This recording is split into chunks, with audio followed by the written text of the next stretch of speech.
혜인의 깜짝 발표로 대혼돈의 상황에 빠져버렸습니다. 도대체 일주일을 어떻게 기다리라는 건지 매회 레전드 회차를 찍어내고 있는 눈물의 여왕이죠.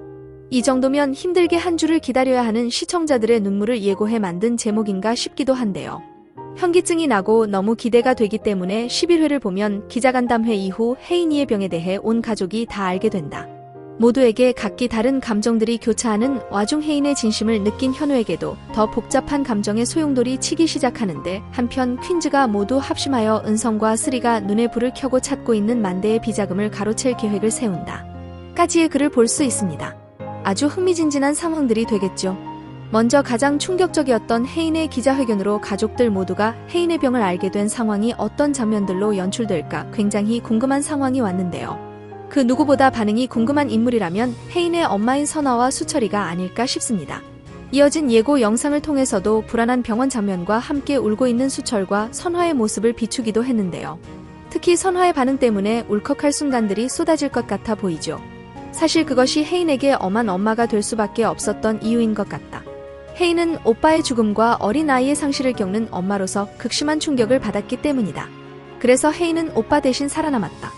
선화는 이 씨를 싫어하는 것 같지만 속으로는 자신을 가혹하게 대하는 것이 잘못임을 알고 있다.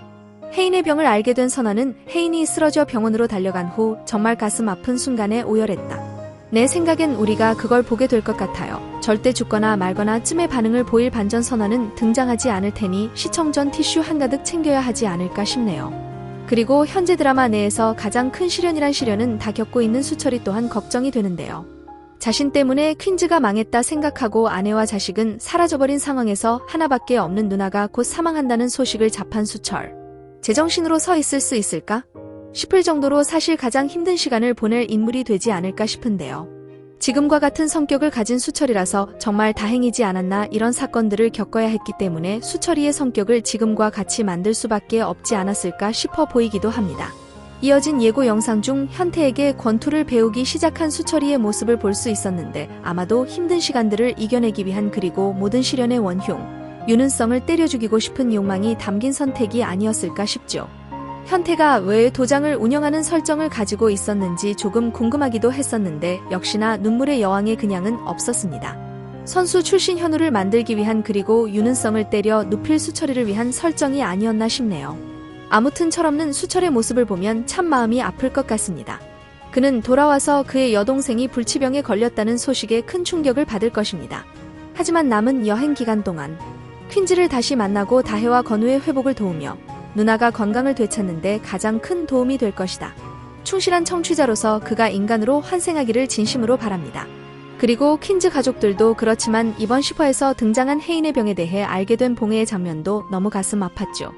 저에게는 등장하실 때마다 범자만큼의 개운함을 만들어주는 좋은 역할인 봉해라. 봉해의 역할에 대한 기대도 적지 않은데요.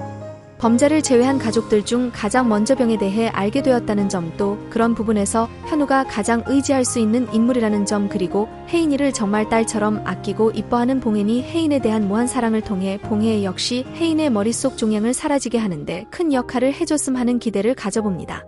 이어질 10화, 여러분들은 어떤 전개가 가장 기대되시나요? 혜인의 기자회견으로 병에 대해 다 알게 된 가족들, 이런 상황에서 가족들에게는 또 어떤 일들이 펼쳐지게 될까요? 홍혜인이 기자회견하는 장면에서 아주 속 시원한 통쾌함을 느꼈네요. 홍혜인 씨를 퀸즈 백화점 대표이사로 재선임할 예정입니다. 간단한 소감을 들어보시죠. 라고 말하며 홍혜인 바라보는 윤우성의 눈에는 떨림과 설레임이 가득했습니다. 취임 소감 이후에는 결혼 발표가 예정되어 있으니 그럴만도 했죠. 그런데 이게 웬일? 뜻밖에도 홍혜인 입에서 터져나온 말은 저는 윤 회장님에게 협박을 받았습니다. 제 남편 감옥 보내겠다는 협박. 증명할 녹취 자료도 가지고 있습니다. 그 말 듣고 떨림과 설렘에서 공포와 절망으로 변하는 윤우성의 표정. 완전 사이다 그 자체. 조금 전까지 말해도 머릿속에 홍혜인과의 행복한 가정, 미래의 자녀 계획까지 다 세워놨을 텐데 이제는 감방 따스운지 걱정해야 될 상황이 돼버린 겁니다. 완전 특종 생중계. 기자들은 신나서 달려들고 보고 있던 백현우의 눈빛도 촉촉해지는데 홍혜인은 여기서 그치지 않고 저는 살 날이 얼마 남지 않았다는 시한부 판정을 받았습니다. 라는 폭탄 발언을 나이보로 내보냅니다. 이 모든 게 백현우를 구하기 위해서죠. 고등학교 때는 현우가 혜인이에게 반창고를 붙여주었습니다. 그런데 이제는 혜인이가 현우에게 약 바르고 소독하고 밴드를 붙여줍니다. 더 나아가 백현우를 지키기 위해서는 이젠 무엇이든 합니다. 연신 셔터를 눌러대는 기자들, 먼 거리에서 다시금 찾아온 사랑의 눈빛 교환하는 백현우와 홍혜인. 윤우성이 결혼 발표를 계획했던 이 기자회견이 아이러니컬하게도 백현우와 홍혜인이 전 국민 앞에서 다시금 사랑을 공표하는 그런 기자회견이 되어버린 겁니다. 백현우는 울고 있고 홍혜인은 눈 감아 촉촉할 뿐 눈물은 흘리지 않습니다. 눈물의 여왕에서 역전의 여왕 내조의 여왕으로 변모하는 중요한 전환점이 된 이번 화였네요. 지금도 시청률 높은데 다음 주에는 더더욱 상승각 이제부터 본격적인 폭풍 전개에 휘몰아치겠네요. 중간 광고가 너무 짧아서 과자 하나 가져오는 것도 후다닥 화장실 다녀오는 것도 후다닥 갔다 오게 되는 드라마인데 다음 주부터는 아예 자리를 못 들지도 모릅니다. 슬프게도 홍혜인은 첫 기자회견 이후에 현장에서 쓰러진 걸로 보이죠. 마지막 눈빛과 표정이 당장이라도 쓰러질 듯 불안했습니다. 쓰러지면 바로 옆에 있던 윤은성이 깜짝 놀라 혜인아 외치겠죠. 그럼 백현우가 달려와 윤은성 가볍게 털어내고 자기가 혜인이를 업고 뛸 텐데 다음 주 예고를 보니 혜인이가 입원한 대학병원으로 달려오는 혜인이의 가족들이 보이네요. 모두가 놀라고 다급한 표정 엄마인 김선아 역시 마찬가지입니다. 다음 주에 드디어 김선아도 혜인이를 보면서 눈물을 흘리겠네요. 시어머니가 먼저 울었죠. 그걸 보면서도 마음이 아팠는데 이제는 김선아를 포함한 모든 가족들이 혜인이 때문에 눈물을 흘릴 겁니다. 가족에는 느껴지지 않았던 차가운 재벌들에서 어느덧 제일 소중한 건 가족이라는 사실을 모두가 깨달아가고 있네요. 다행히도 홍혜인은 일단은 회복해서 용두리로 가는 것으로 보입니다. 온 가족들의 극진한 모살핌이 시작되겠네요. 예전의 용두리가 아닙니다. 현우와 혜인이의 사랑을 확인하고 돌아온 용두리이기에 이제 둘 사이의 거리는 완전히 사라졌죠. 달달한 장면 마구 쏟아질 겁니다. 역시나 착 달라붙어서 머리를 말려주고 있네요. 혜인이 말합니다. 난 그냥 고장난 헤어드라이어로 머리 말려주는 거면 충분한데 제가 고장난 거 들고 그러면 헤어드라이어 살인사건 느낌 날 텐데. 백현우쯤 되니까 이런 장면 나옵니다. 달달하고 가족에 넘치는 용두리에서의 힐링타임 보낸 후 드디어 복수를 위해 직결하는 장면이 나오네요. 모두가 비장한 표정 선글라스 낀 게 완전 서부금 느낌 물씬 풍깁니다. 보내는 역시 백현우겠죠. 우선 회장님의 비자금을 가로챌 거라고 합니다. 백현우가 말했었죠. 윤은성이 했던 집 그대로 돌려주면서 퀸즈를 되찾을 거라고. 찾아낸 비자금을 활용한 어떤 거래에 윤은성을 넘어오게 해서 그가 가진 지분을 빼앗을 걸로 보이네요. 그런데 윤은성 최후의 종착지는 결국 깜빡.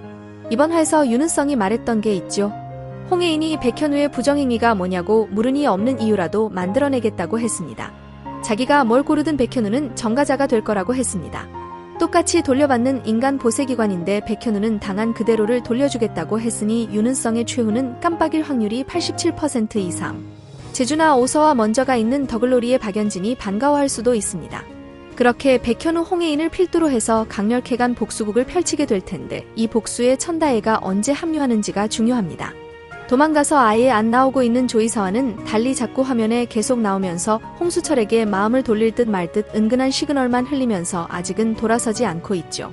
정확한 시기는 알 수 없지만 천다혜가 홍수철에게 다시 돌아오고 복수에도 도움을 주는 건 분명해 보입니다. 10화 예고에는 들어있는데 정작 10화 방송에는 아직 안 나온 장면이 있습니다. 천다혜에게 괴한들이 들이닥치는 장면 완전 깜놀 얼굴 일그러지는 천다혜 쨍그랑 집안의 집기들이 부서져 나가고 권우를 황급히 끌어놔서 보호하는 천다혜의 모습이 나옵니다. 누가 왜 이런 짓을 윤호성이 천다혜에게 사람을 보냈을 가능성이 있죠. 배신 때리면 죽는다. 단순히 겁만 주려고 보냈을 수도 있고 아니면 진짜 배신 시그널 감지해서 납치 혹은 감금 더 나아가 아예 죽일 생각을 할 수도 있습니다. 그렇게 되면 갈 때까지 가는 거죠. 금흥범죄 징역 15년에서 살인교사 무기징역 확정 감방에 평생 장기 전세 틀고 싶어서 용을 쓰는 셈입니다. 하지만 천다혜는 결국 위기를 모면하고 김질가의 편에 서서 복수를 도울 겁니다. 자기 아이까지 위협한 윤호성한테 완전히 등 돌리고 분노의 이를 갈겠죠. 홍수철과 게임했던 시절 회상이 있었죠.